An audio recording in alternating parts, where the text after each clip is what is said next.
If you scour the internet for a decent definition of the term doomer, you might be hard-pressed to find one.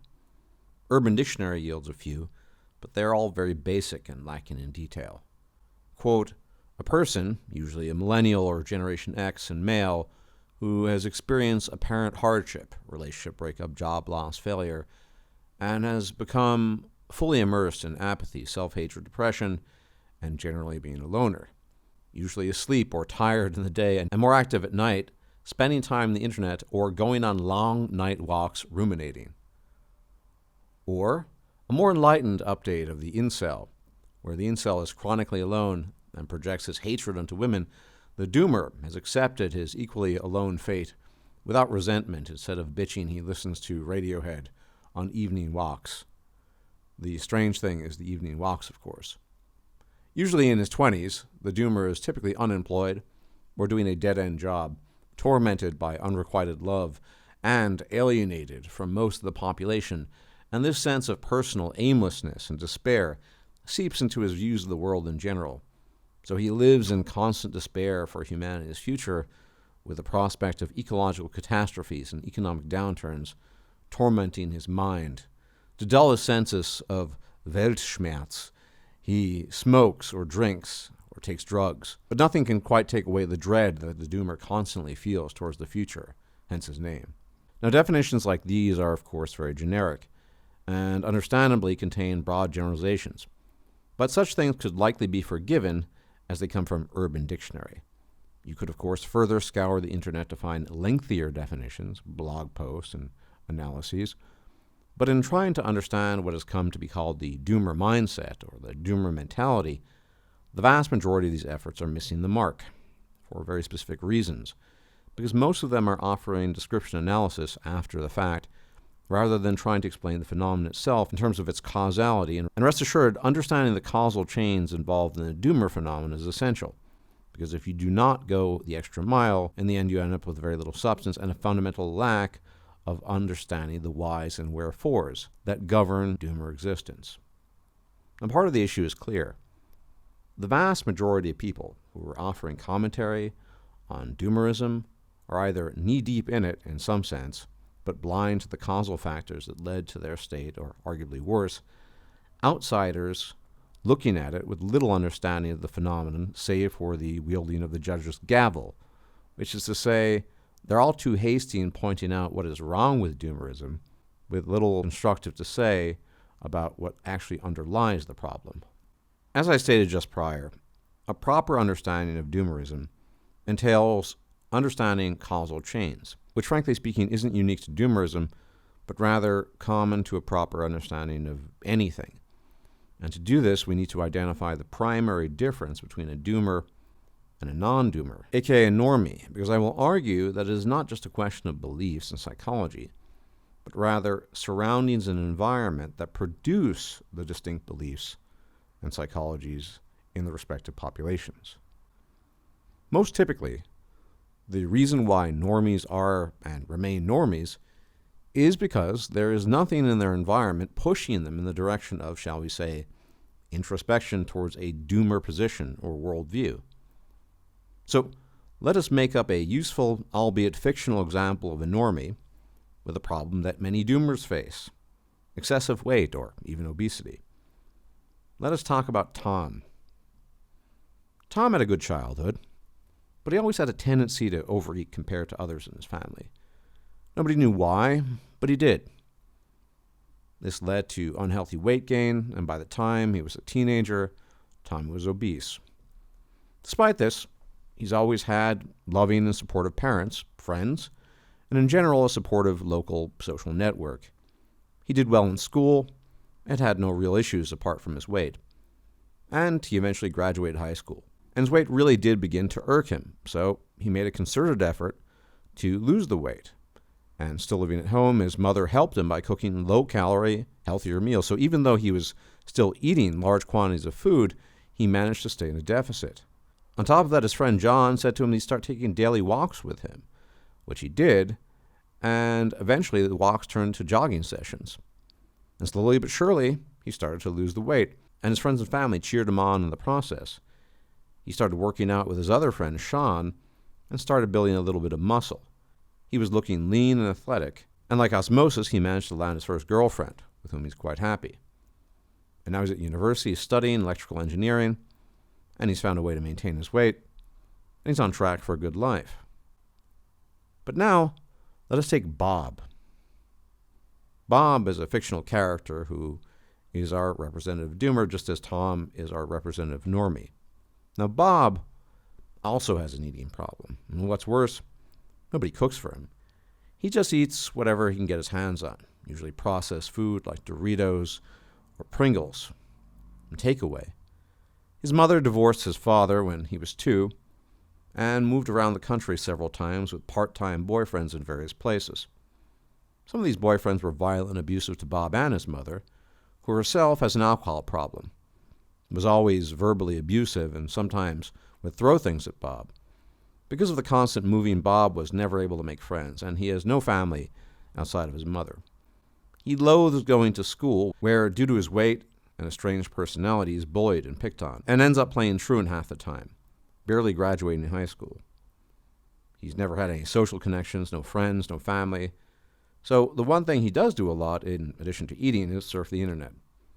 He throws a little money here and there when he can at things like loot boxes and video games, and he's found a girl's OnlyFans account that he likes. He gradually becomes red-pilled and then black-pilled, because the memes themselves seem to reflect the very life he has lived up until now. And now in his 20s, nothing has changed. In fact, it's all gotten worse. He's still obese, still has no friends, no real family, and the only thing he has going for him is the brief cyberetic sensation of shoving Doritos down his gullet and masturbating to porn and OnlyFans. Now, superficially, both Tom and Bob have the same problem. They're both fat and or obese, but that's where the similarities end.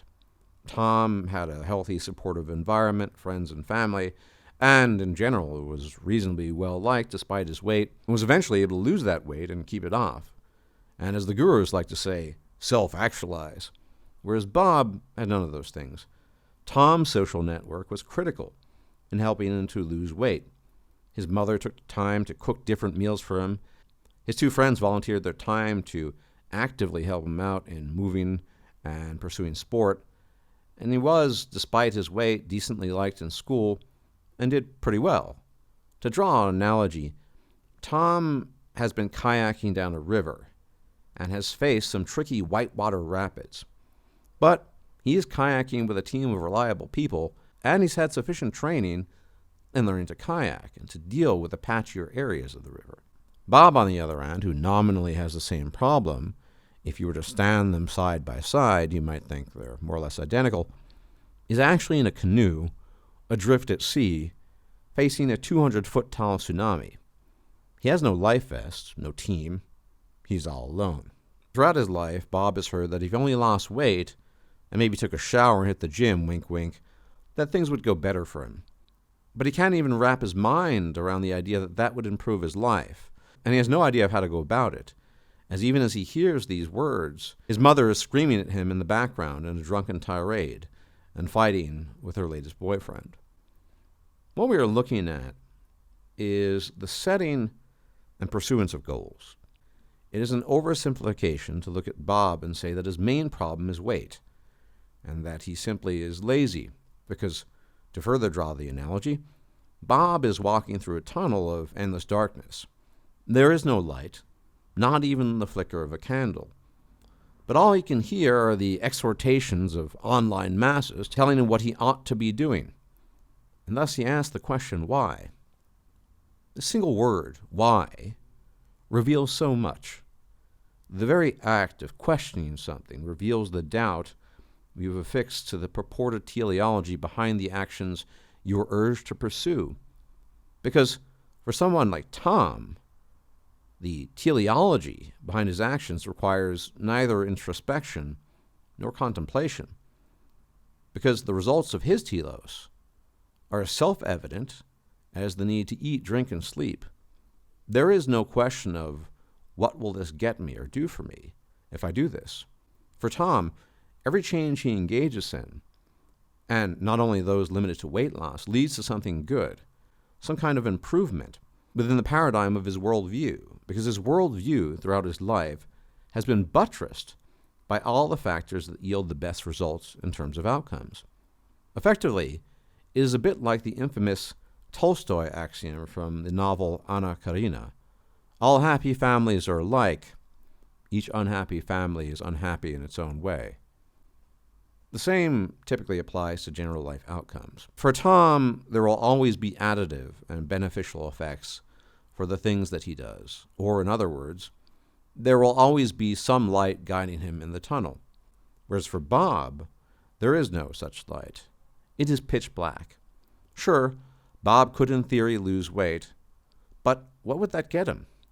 The best and most relevant opportunities to build strong social networks, and indeed his own personality, have been missed. He would simply be the same person, albeit slimmer, sitting in his room doing the same thing he's always done.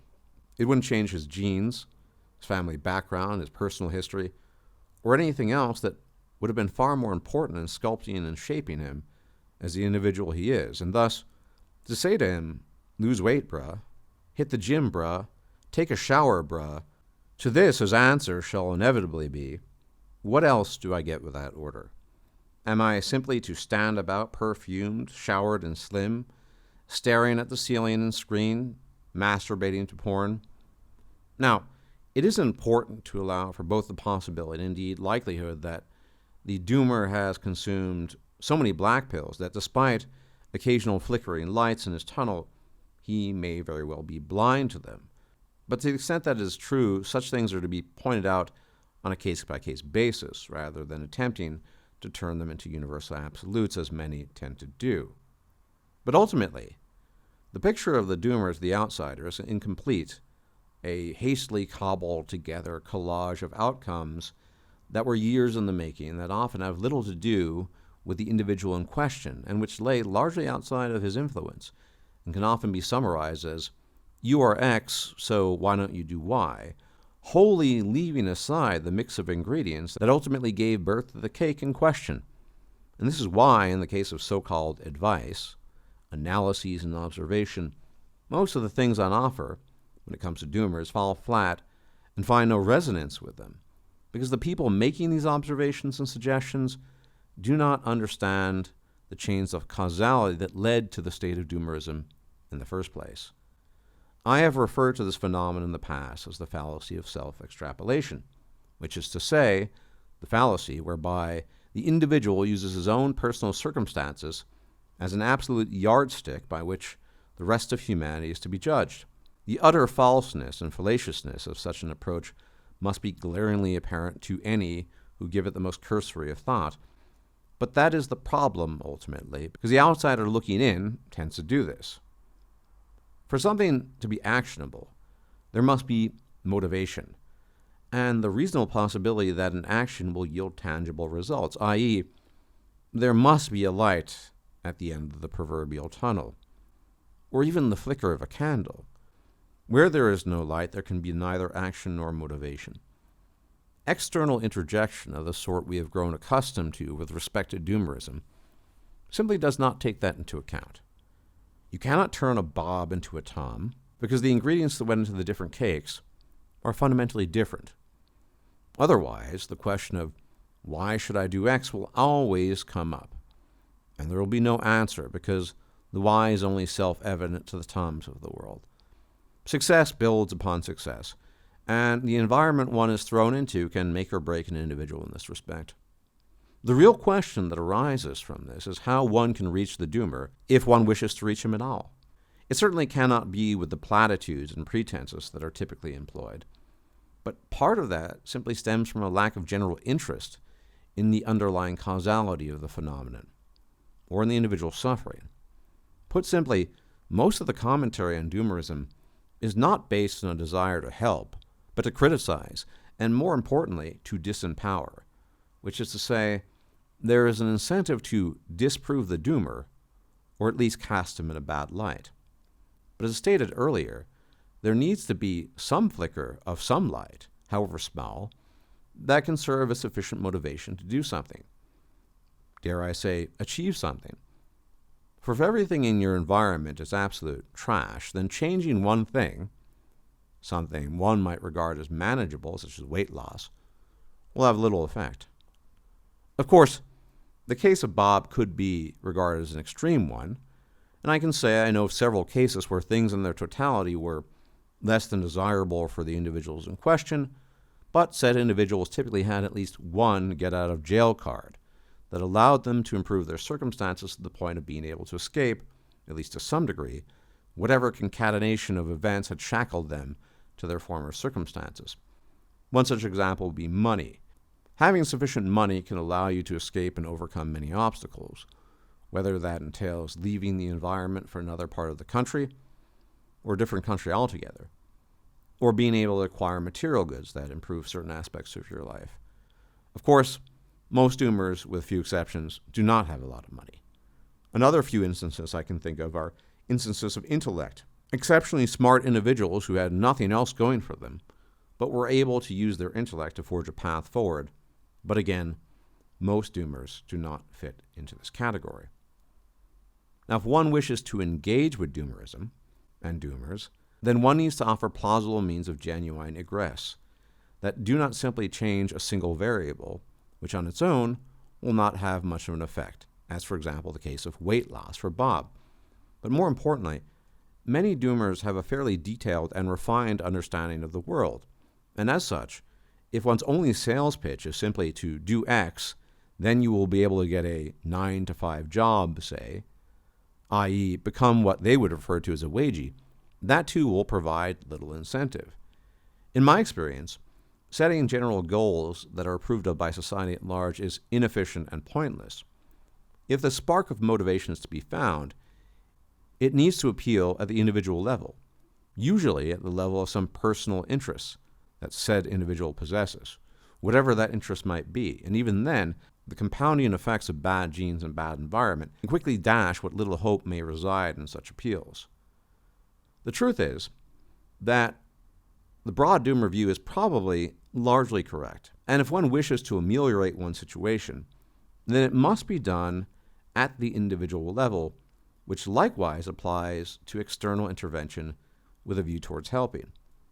One thing is clear, however, that the vast majority of people who are commentating and looking in from the outside do not have an authentic interest in understanding doomerism or the individuals espousing it, nor are they particularly interested in helping.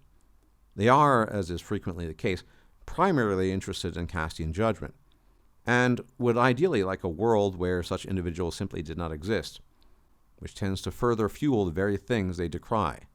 Not that they care particularly much, one way or another. Thank you very much for watching, and please subscribe if you've not yet done so. Leave a like, share, and hit the bell icon. As this channel operates off of the generosity and contributions of its subscribers, please consider making a donation or becoming a patron. Any and all support is more than appreciated. If you liked this video, please like, share, and subscribe. And if you enjoy my content, please consider making a donation or becoming a patron. Thanks for watching.